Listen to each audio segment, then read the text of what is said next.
তুমি কি কখনো কল্পনা করেছো সমুদ্রের এত গভীরে যেখানে মানুষ তো দূরের কথা আলো ঠিকমতো পৌঁছাতে পারে না সেখানেও হয়তো একসময় মানুষ ছিল। শুনতে অবাক লাগছে তাই না? কিন্তু আরব সাগরে একটা জায়গা নিয়ে এমনই একটা রহস্য সামনে এসেছে।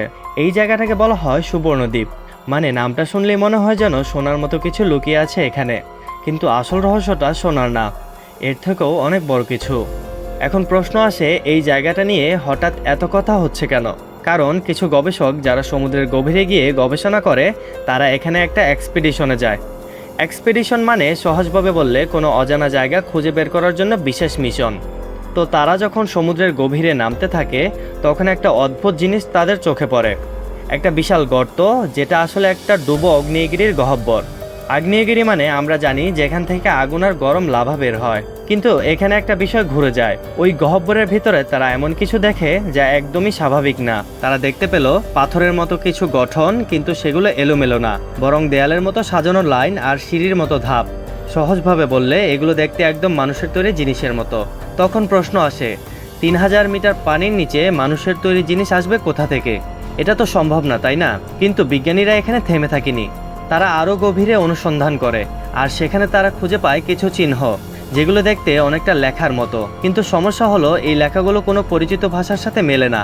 মানে না ইংরেজি, না আরবি, না কোনো প্রাচীন ভাষা। তখন বিষয়টা আরও রহস্যময় হয়ে যায়। বিজ্ঞানীরা একটা জিনিস বোঝার চেষ্টা করে, এই জায়গাটা আসলে কত পুরনো। এজন্য তারা ব্যবহার করে কার্বন ডেটিং। কার্বন ডেটিং হলো এমন একটা পদ্ধতি যেটা দিয়ে বোঝা যায় কোন জিনিস কত বছর আগের। তারপর তারা এর ফলাফল বাহির করে, আর ফলাফল দেখে সবাই তো অবাক, কারণ এগুলো হাজার হাজার বছরের পুরনো। মানে এটা তখনকার সময়ের, যখন আধুনিক সভ্যতা শুরুই হয়নি।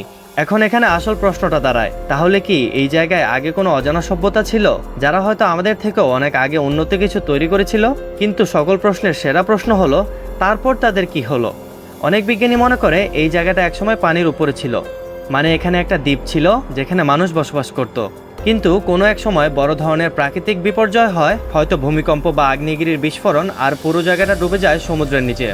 সহজভাবে বললে একটা পুরো সভ্যতা হঠাৎ করেই হারিয়ে যায় কোনো চিহ্ন ছাড়া। কিন্তু সবচেয়ে ভয়ঙ্কর বিষয় এখানে বাকি আছে। এই ডুবো আগ্নেয়গিরি এখনো পুরোপুরি মৃত না। মানে যে কোনো সময় এটা আবার সক্রিয় হতে পারে।